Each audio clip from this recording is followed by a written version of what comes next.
إلى سبيل الهداية والعرفان وأنزل القرآن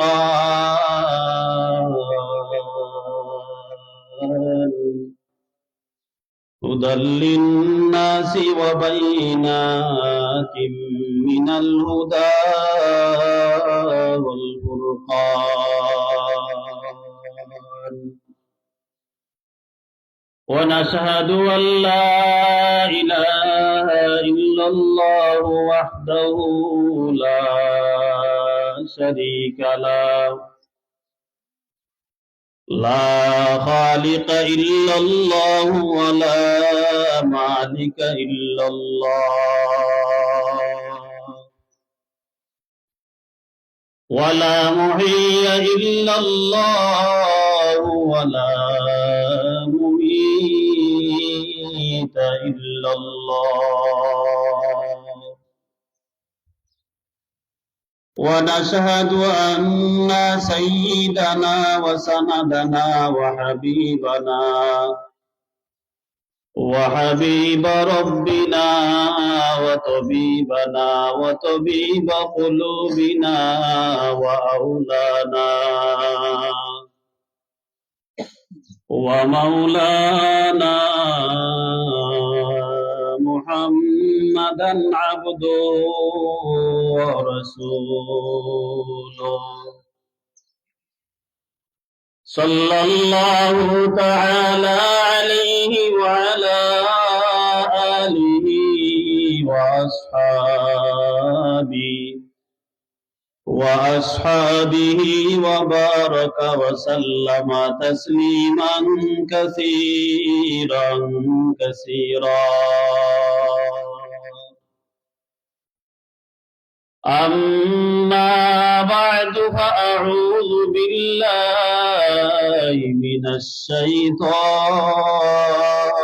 الرجيم بسم الله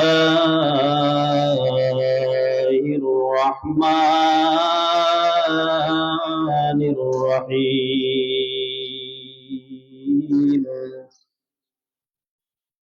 منها خلقناكم وفيها نعيدكم ومنها نخرجكم تارة أخرى قال رسول الله صلى الله عليه وآله وسلم إذا وضع الميت في قبره جاء القرآن عند رأسي والصلاة عن يمينه والصيام عن شماله وسائر الحسنات عند رجليه أو كما قال النبي عليه الصلاة والسلام بارك الله لنا ولكم في القرآن العظيم ونفعنا وإياكم بالآيات والذكر الحكيم صلى الله على سيدنا ومولانا محمد وعلى آله وأصحابه وسلم صلى الله على سيدنا ومولانا محمد وعلى آله وأصحابه وبارك وسلم الحمد لله ঐতিহ্যবাহী লালটিল্লা হাফিজিয়া মাদ্রাসার আজকের এই বার্ষিক ওয়াজ ও দোয়া মাহফিলের শ্রদ্ধেয় সম্মানিত বড় ভাই সভাপতি সাহেব দামাত বারাকাতুহুম বারাকাল্লাহু ফি হায়াতি ওয়া রাআ আল্লাহ রাব্বুল আলামিনের অসংখ্য অগণিত মেহেরবানি ও শুকরিয়া এবং দয়া আল্লাহ রাব্বুল আলামিন আপনাদেরকে এবং আমাকে জিকরুল্লাহর মজলিস, দোয়া কবুলের মজলিস, গুনাহ মাফের মজলিসে আসার, বসার, কিছু কথা বলা এবং শোনার আল্লাহ তাআলা তৌফিক দান করেছেন। এই মজলিসে আসার সাথে সাথে আল্লাহ তাআলা জিন্দেগীর সমস্ত সগীরা গুনাহ মাফ করে দেন। তওবা করে বের হতে পারলে আল্লাহ তাআলা জিন্দেগীর সমস্ত কবিরা গুনাহকেও আল্লাহ তাআলা মাফ করে দেন। এমন একটি মজলিসে আসার, বসার আল্লাহ তাআলা তৌফিক দিয়েছেন। এজন্য অন্তরের অন্তঃস্থল থেকে শুকরিয়াতান বলি আলহামদুলিল্লাহ। আল্লাহ রাব্বুল আলামিন আমাদেরকে এত আদর করে বানাইছেন, এত মহব্বত করে বানাইছেন। দুনিয়াতে থাকার জন্য আল্লাহ তাআলা আমাদেরকে বানায় নাই। আল্লাহ তাআলা আমাদেরকে থাকার জন্য, বসবাস করার জন্য শান্তির ঠিকানা বানিয়েছেন জান্নাত। আল্লাহ তাআলা দুনিয়াতে পাঠানোর পরপরই যে কালামুল্লাহ আমাদেরকে দিয়েছেন, সেই কালামুল্লাহ ঘোষণা দিয়েছেন, মা খালাকতুল জিন্না ওয়াল ইনসা ইল্লা লিয়াবুদুন। মানুষ এবং জিন্নাতকে আমি আমার গোলামির জন্য তৈরি করেছি। দুনিয়াতে থাকার জন্য আল্লাহ তৈরি করেন নাই, গোলামির জন্য আল্লাহ তৈরি করেছেন। গোলামির জন্য দুনিয়ার ভিতরে আল্লাহ তাআলা পাঠিয়েছেন এবং সেই গোলামি করতে পারলেই আল্লাহ তাআলা আমাদের জন্য শান্তির ঠিকানা জান্নাত বানিয়েছেন। আমি যে আয়াতে কারিমা আপনাদের সামনে তেলাওয়াত করেছি, এই আয়াতটা কিন্তু একটি দোয়া, যেটা আমরা দোয়া হিসেবে ব্যবহার করি। মানুষ যখন মারা যায়, মানুষকে যখন আমরা দাফন করি, দাফন করার সময় 3 মুষ্টি মাটি দিতে হয়। এই 3 মুষ্টি মাটি দিতে প্রথম মুষ্টিতে পড়ি আমরা মিনহা খালাকনাকুম, দ্বিতীয় মুষ্টিতে আমরা পড়ি ওফিহা নুঈদুকুম, তৃতীয় মুষ্টি মাটি কবরে দেওয়ার সময় আমরা যে দোয়াটা পড়ি ওমিনহা নুখরিজুকুম তারাতান উখরা। এটি একটি দোয়া, কিন্তু এর ভিতরে অনেক লম্বা শিক্ষা রয়েছে। লম্বা আলোচনার সময় নাই, অল্প সময় আলোচনা করব আপনাদের সামনে। নবী আলাইহিস সালাতু ওয়াস সালাম বলেন, যখন মানুষ মারা যায় তখন মানুষের সব কিছু পর হয়ে যায়, আপনরাও পর হয়ে যায়, সন্তান পর হয়ে যায়, স্ত্রী পর হয়ে যায়। কোন মানুষ মারা যাওয়ার আগের রাত্রেও তার স্ত্রীর সাথে ঘুমাতে পারে, সন্তানের সাথে ঘুমাতে পারে, কিন্তু মানুষটা মৃত্যুবরণ করার পর তার আপন সন্তান তার সাথে শোয় না, তার স্ত্রী তার সাথে থাকে না, কেউ তার সাথে থাকে না, একা ফেলে সবাই দূরে চলে যায়। নবী আলাইহিস সালাম বলেন, মানুষ মৃত্যুর পর যখন কবরে যায় সবকিছু পর হয়ে যায়, কিন্তু 4টা জিনিস তার জন্য আপন হয়ে যায়। এর মধ্যে 1 নম্বর হলো আল্লাহর কালাম। যদি কোনো ব্যক্তি কালামের সাথে মহাব্বত রেখে দুনিয়ার জীবন যাপন করতে পারে, সে তার কবরের সাথী হবে, মাতার সামনে দাঁড়াবে। নামাজকে যদি সাথী বানাতে পারে, নামাজ ওই ব্যক্তির ডান পাশে গিয়ে সাথী হবে। যদি রমজানের রোজাকে সাথী বানাতে পারে, রমজানের রোজা তার বাম পাশে গিয়ে তার চিরজিন্দগির জন্য সাথী হয়ে যাবে। সন্তান আপনার চিরজিন্দগির সাথী না, স্ত্রী আপনার চিরজিন্দগির সাথী না, সম্পদ আপনার চিরজিন্দগির সাথী না। চিরজিন্দগির সাথী হচ্ছে এই 4টা।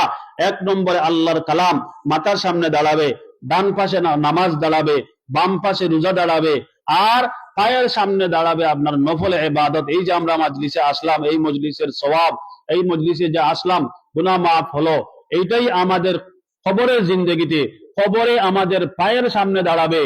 আর এই 4টা জিনিস দাঁড়াইয়া বলবে, খবরদার ওই ব্যক্তিকে জাহান্নামের শাস্তি দিতে পারবে না। আমরা যতক্ষণ পর্যন্ত আছি ওই ব্যক্তির উপরে শাস্তি প্রয়োগ করতে পারবে না।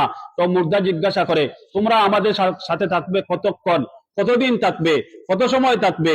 তখন ওই 4টা জিনিস একই সুরে বলে, হে কবরের বাসিন্দা, হে কবরের বাসিন্দা, তুমি চিন্তা করো না, তোমার কোনো চিন্তা নাই, আমরা তোমার সাথে জান্নাতে পৌঁছানোর আগ পর্যন্ত আছি। সুবহানাল্লাহ বলবেন না? জান্নাতে পৌঁছানোর আগ পর্যন্ত। তাহলে কি জান্নাতে যাওয়ার আগ পর্যন্ত শাস্তি আর দেওয়ার কোনো সুযোগ আছে? শাস্তি দেওয়ার আর কোনো সুযোগ নাই।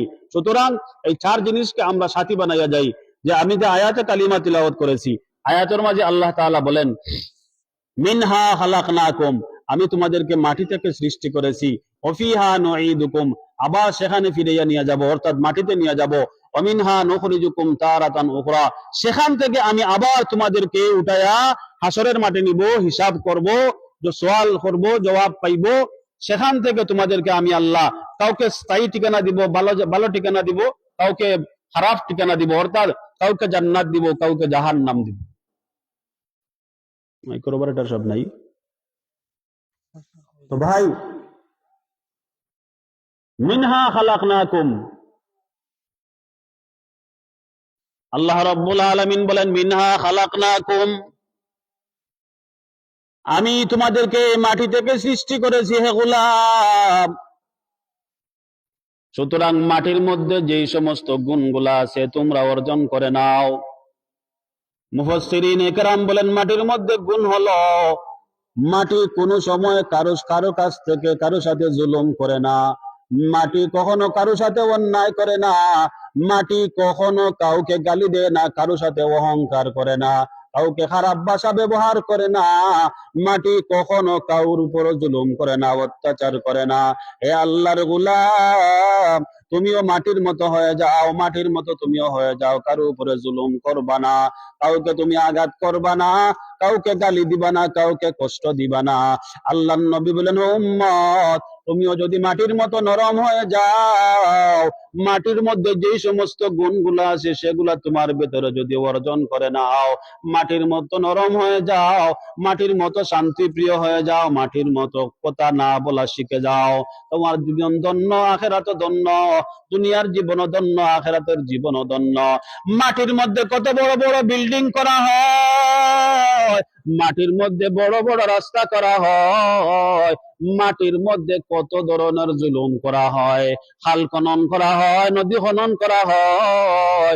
মাটি কখনো কোনোদিন কারো সাথে জুলুম করে না, কাউকে বলে না যে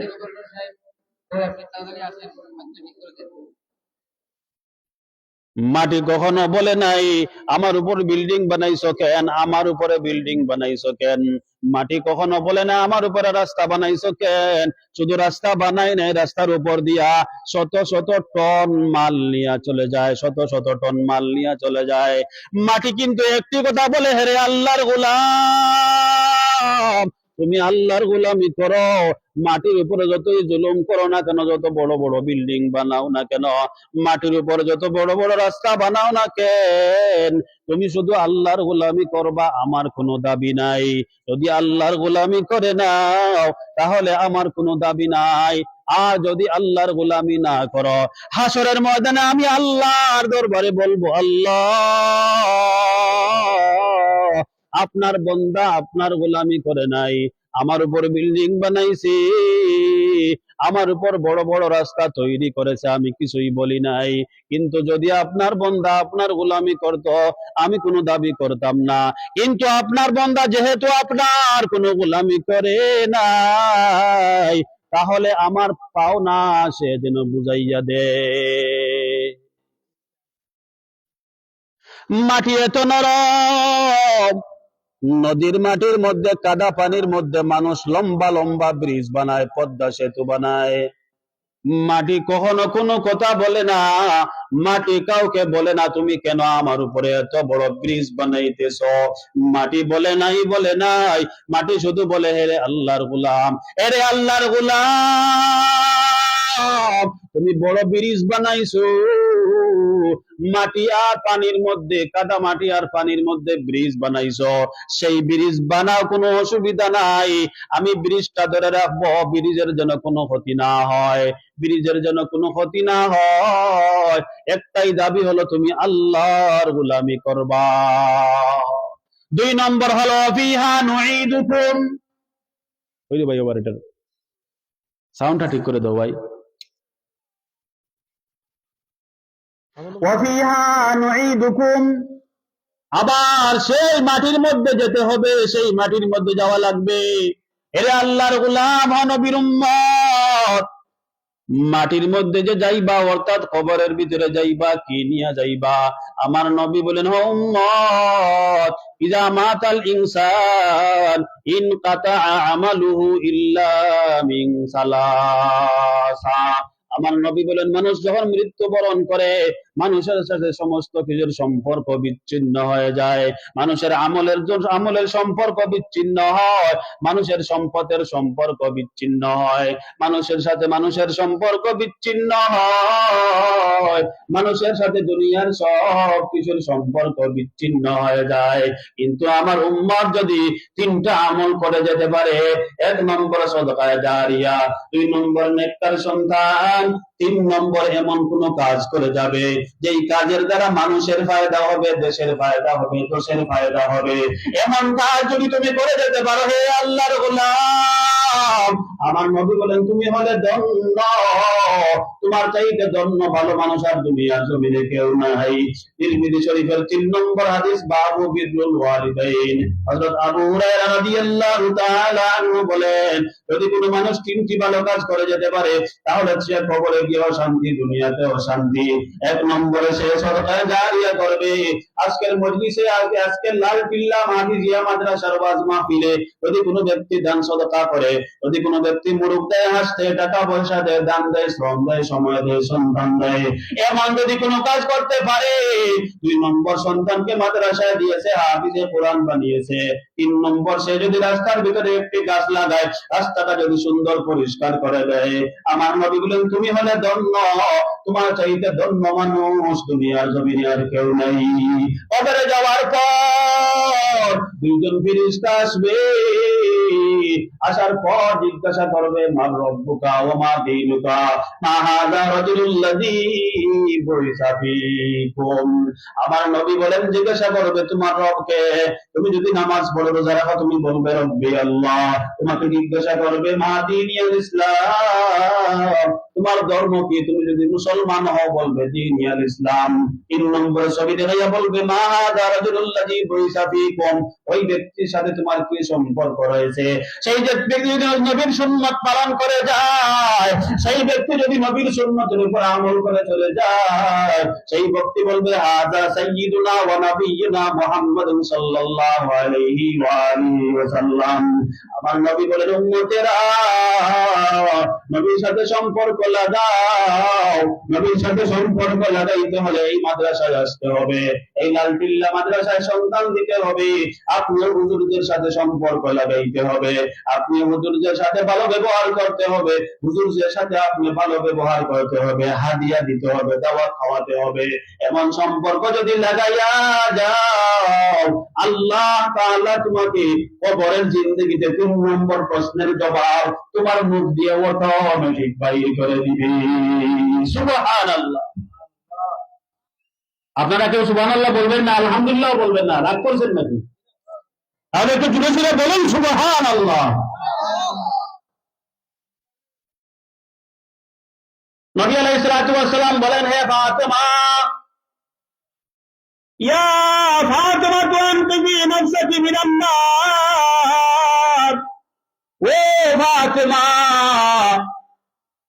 তুমি নিজেকে নিজে জাহান্নামের আগুন থেকে বাঁচাও। নবী আলাইহিস সালাতু ওয়াস সালাম নিজের কন্যা সন্তানকে বলে তুমি তোমার নিজেকে জাহান্নামের আগুন থেকে বাঁচাও। এ ফাতেমা, জাহান্নামের আগুন থেকে যদি বাঁচতে চাও তাহলে জাহান্নামের প্রথম সিরিয়াল হলো কবর। যদি কোনো মানুষ কবর থেকে বাঁচতে পারে, যদি কোনো মানুষ কবর থেকে রেহাই পায়, মুক্তি পায়, বাঁচতে পারে, বেঁচে যেতে পারে, ওই ব্যক্তির সমস্ত ডাকে ডাকে দাপে দাপে আল্লাহ তাকে বাঁচাইয়া দিবে, রক্ষা করে ফেলবে। এবার তুমি যদি কবরের মধ্যে আটকা পড়ে যাও তাহলে তুমি কোনো ঘর থেকে, কোনো জায়গা থেকে তুমি রক্ষা পাবে না। ফাতেমা রাদিয়াল্লাহু আনহার লম্বা ঘটনা, তিনাকে যখন কবরের ভিতরে রাখা হলো, হযরত একজন নবীর সাহাবী কবরের ভিতরে গিয়ে বললেন হে কবরের মাটি, ফাতেমাকে রেখে যাচ্ছি, হাসান হুসাইনের মাকে রেখে যাচ্ছি। হে কবরের মাটি, নবীজির কলিজার টুকরা মেয়েকে রেখে যাচ্ছি। হে কবরের মাটি, একজন জান্নাতের সর্দারনীকে রেখে যাচ্ছি। এই সর্দারনীকে তুমি কখনো তার সাথে বেয়াদবি করবে না। কবরের মাটি বলে হে রে সাহাবী, এই কবরের ভিতরে কে নবীজির মেয়ে, কে সাইয়্যিদুন নিসা, কে হাসান হুসাইনের মা চিনার কোনো প্রয়োজন নাই, সময় নাই। যদি কোনো মানুষ ভালো কাজ করে কবরের ভিতরে আসতে পারে, যদি কোনো মানুষ কবরের ভিতরে নেক আমল নিয়ে আসতে পারে, ওই ব্যক্তিকে রেহাই দেওয়া হবে। আর যদি কোনো ব্যক্তি কবরের ভিতরে গুনাহ নিয়ে আসে, সে যত বড় লোক হয় না কেন, আমি কবর কিন্তু তাকে ছাড়বো না। 3 নম্বর মিনহা নুখরিজুকুম তারাতান উখরা। আল্লাহ রাব্বুল আলামিন বলেন হে আমার উম্মত, হে আমার গোলাম, ওই কবর থেকে আমি আল্লাহ তোমাদেরকে উঠাইবো, হাসরের থেকে আমি আল্লাহ তোমাদেরকে উঠাইবো, হাসরের ময়দানে তোমাদেরকে হাজির করব। হাসরের ময়দানে যাইবা, দুনিয়ার জমিনে কি করছো না করছো, দুনিয়ার জমিনে তোমাদেরকে পাঠিয়েছিলাম আমার গোলামি করার জন্য, আমার গোলামি করলে কিনা হাসরের ময়দানে কিন্তু আমি আল্লাহ তোমাদের কাছ থেকে জবাব নিব। নবী আলাইহিস সালাতু ওয়াস সালাম বলেন, হাসরের ময়দানে মানুষকে যখন দাঁড় করানো হবে, ইয়াওমান কানা মিকদারুহু 50 আলফা সানা, একদিন হবে 50,000 বছরের সমান। 50,000 বছর যখন পেরিয়ে যাবে, মানুষগুলা হয়রান হয়ে যাবে, পেরেশান হয়ে যাবে। আমাদের বিচার হয় না কেন, জাহান্নাম জান্নাতের ফয়সালা হয় না কেন? মানুষরা হয়রান হইয়া আদম আলাইহিস সালাতু ওয়াস সালামের কাছে গিয়ে বলবে, এর পয়গম্বর, আপনি হলেন সর্বপ্রথম মানুষ, আমাদের পিতা, আমাদের আদি পিতা আদম আলাইহিস সালাতু ওয়াস সালাম। আপনি আল্লাহর দরবারে ফরিয়াদ করেন, দোয়া করেন যেন আল্লাহ আমাদের বিচারটা শুরু করে দেয়। আদম আলাইহিস সালাতু ওয়াস সালাম বলেন, পারবো না। এইভাবে ঈসা আলাইহিস সালাম পর্যন্ত যাবে। ঈসা আলাইহিস সালামও বলবে আমি পারবো না। শেষ পর্যন্ত নবী আলাইহিস সালামের দরবারে যাবে। আমার নবী বলে দিয়েছে, আমার উম্মত, হাসরের ময়দানে আমার কাছে যখন মানুষেরা আসবে, আমি নবী তখন সঙ্গে সঙ্গে মাকামে মাহমুদে সিজদার মধ্যে পড়ে যাব।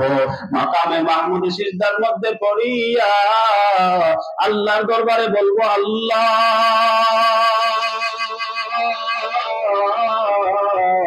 আমার গোলাম, আপনার গোলাম, আমার বন্দা সহ আমার কাছে এসেছিল রে আল্লাহ। আয় আল্লাহ, হাসরের ময়দানে নাকি তাদের খুব বেশি কষ্ট হয়। আয় আল্লাহ, বিচারটা শুরু করে দাও। আয় আল্লাহ, বিচারটা শুরু করে দাও। যতক্ষণ পর্যন্ত বিচার শুরু করবে না, আমি তোমার বন্ধু মুহাম্মদ মাথা উঠাবো না। আল্লাহ বলবেন, পয়গম্বর বন্ধু, আপনি মাথা উঠান, আপনি সিজদা দেবেন, আমি আল্লাহ সহ্য করতে পারবো না। আপনি কান্না করবেন, আমি আল্লাহ কিন্তু সহ্য করতে পারবো না। আপনি যখন কান্না করেন, দুনিয়ার জমিনেও যখন কান্না করেছিলেন, আমি আল্লাহ কিন্তু সহ্য করতে পারি নাই। আজকে হাসরের ময়দানে কান্না করবেন, আমি আল্লাহ কখনো সহ্য করতে পারবো না। আমার নবী বলেন, আল্লাহ আপনি বিচার শুরু করেন, তারপরে আমি মাথা উঠাবো। আম্মা জান আয়েশা রাদিয়াল্লাহু আনহা বলেন, পয়গম্বর, হাসরের ময়দানে আপনাকে কোথায় পাবো? হাসরের ময়দানে কোথায় থাকবেন, কি করবেন? আমার নবী বলেন, আয়েশা, হাসরের ময়দানে আমি তিনটি জায়গায় থাকবো।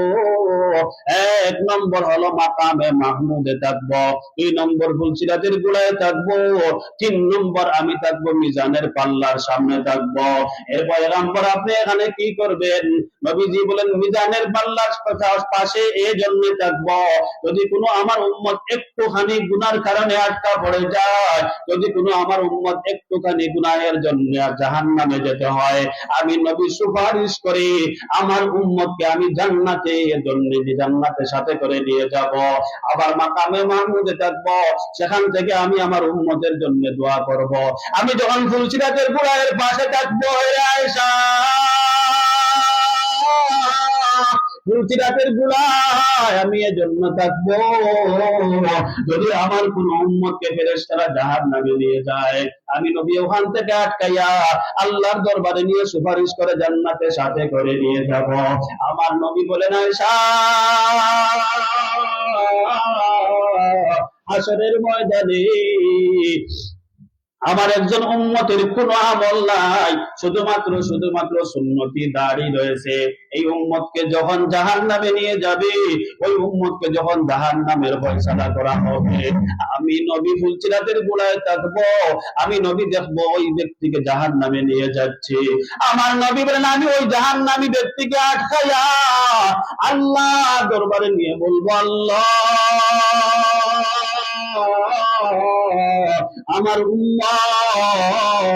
আমার উম্মতকে জাহান্নামে যেতে দেব না। কেন জাহান্নামে যেতে দিবে না? ওই উম্মতের তো কোনো ভালো কোনো আমল নাই, গুনাহ ছাড়া কোনো আমল নাই। আয় আল্লাহ, গুনাহ আছে কোনো সমস্যা নাই, গুনাহ ছাড়া কোনো আমল নাই, কিন্তু আমার উম্মতের চেহারা দিকে তাকাও, আমার উম্মতের চেহারার দিকে তাকাও। আমার উম্মতের চেহারার দিকে তাকাইলে আমার উম্মতের চেহারার ভিতরে রয়েছে সুন্নতি দাড়ি। ওই সুন্নতির দাড়ির বিনিময়, ওই সুন্নতি দাড়ির খাতিরে আমার উম্মতকে কি মাফ করে দেওয়া যায় না? হায় আল্লাহ, আমার উম্মতকে যদি মাফ করা না হয়, তাহলে আমার সুন্নতির দাড়ি কিন্তু জাহান্নামে জ্বালাইতে পারবে না, জাহান্নামের আগুন স্পর্শ করতে পারবে না, জাহান্নামের আগুন কিন্তু আমার উম্মতের দাড়ি জ্বালাইতে পারবে না, ভুলতে পারবে না। আল্লাহ বলবেন তা কিভাবে সম্ভব? মানুষ জ্বলবে কিন্তু যার দাড়ি জ্বলবে না, সেটা কিভাবে সম্ভব? আল্লাহ, আমি বুঝি না, তবে আমার সুন্নতি দাড়ি যেন না লাগে, না জ্বলে, না আগুনে পোড়ায়। আল্লাহ বলবেন হে পয়গম্বর, আমি তো এই জন্যই আপনাকে ফুলচিরাতের গোড়ায় থাকার জন্য অনুমতি দিয়ে দিয়েছি। আপনার কোন উম্মতকে নিয়ে আসবেন, তর্ক বিতর্ক হবে, মজা হবে, আমি আপনার কাছ থেকে মজা নেব। এই জন্য আমি আপনাকে ওই জায়গায় থাকার অনুমতি দিয়ে দিয়েছি। আপনি যখন আপনার উম্মতকে নিয়ে আসলেন, আপনার উম্মতের মুখে সুন্নতি দাড়ি আর কোন আমল নাই, কিন্তু ওই সুন্নতি দাড়ির খাতিরে আমি আল্লাহ ওই ব্যক্তির জিন্দেগির সমস্ত গুনাহকে মাফ করিয়া আমি ওই জাহান্নামের আসামিকে আমি আল্লাহ স্থায়ী শান্তির ঠিকানা জান্নাতের মেহমান বানাইয়া দিলাম। সুবহানাল্লাহ। হাসরের ময়দান বড় কঠিন। নবী আলাইহিস সালাতু ওয়াস সালাম বলেন, চারটি প্রশ্নের জবাব না দিয়া কোনো ব্যক্তি পা ডুলাইতে পারবে না, নাড়াচাড়া করতে পারবে না। এক নম্বর প্রশ্ন হবে, তোমার যৌবনকাল কোন খাতে ব্যয় করেছো? তোমার বৃদ্ধকাল কোন খাতে ব্যয় করেছো? তোমার সম্পদ কোন খাতে ব্যয় করেছো? তোমার সন্তান কি কাজে লাগিয়েছো? ও লালটিল্লা এলাকার মুসলমান, সুনান শহরের মুসলমান, এরে লোহাজুরির মুসলমান হমা ও বোনেরা, আপনার সন্তানকে যদি হাফিজে কোরআন বানাইয়া যাও, আপনার সন্তানকে যদি আলেম বানাইয়া যাও, আপনার সন্তানকে লালটিল্লায় মাদ্রাসায় দাও, আপনার সন্তান যদি হাফিজ হয়, কোরআনের হাফিজ হয়। নবী আলাইহিস সালাতু ওয়াস সালাম বলেন, মান ক্বারাআল কুরআন ফাস্তাযহারাহু ফাআহাল্লা হালালাহু ওয়া হাররামা হারামা أدخله الله الجنة وشفعه في 10 من أهل بيته كلهم قد وجبت لهم النار। আমার নবী বলেন, হাসরের ময়দানে তোমার আপন কেউ নাই। ইয়াউমা ইয়াফিরুল মারউ মিন আখিহি ওয়া উম্মিহি ওয়া আবিহি ওয়া সাহিবাতিহি ওয়া বানি। আল্লাহ তাআলা বলেন, হাসরের ময়দানে সন্তান তোমাকে স্বীকার করবে না, বাবা তোমাকে স্বীকার করবে না, ভাই তোমাকে স্বীকার করবে না, আত্মীয়স্বজন স্বীকার করবে না। সেই দিন তোমার সন্তান যদি কোরআনের হাফেজ হয়, সেই দিন তোমার সন্তান যদি আলেম হয়, আমার নবী বলেন তোমার সন্তান তোমাকে ভুলবে না। তোমার সন্তান তোমাকে খুঁজাইয়া যখন তোমার সন্তান কোরআনের হাফেজ, জান্নাতের ফয়সালা হয়ে গেছে, তোমার সন্তান বলবে, আল্লাহ, যেই বাবার টাকা দিয়ে আমি লেখাপড়া করলাম, যেই বাবা মাথার গাম পায়ে ফেলাইয়া আমাকে মাদ্রাসায় পড়াইলেন, মা আমাকে কষ্ট কইরা পড়াইলেন, ভাই আমাকে কষ্ট কইরা পড়াইলেন, চাচা চাচি আমাকে কষ্ট কইরা পড়াইলেন, দাদা দাদি আমাকে দোয়া দিয়া পড়াইলেন, এই মানুষগুলাকে রেখে আমি তো জান্নাতে একা যেতে পারি না। আল্লাহ রাব্বুল আলামিন বলেন, হে হাফেজ, ওইগুলা তো জাহান্নামের আসামি,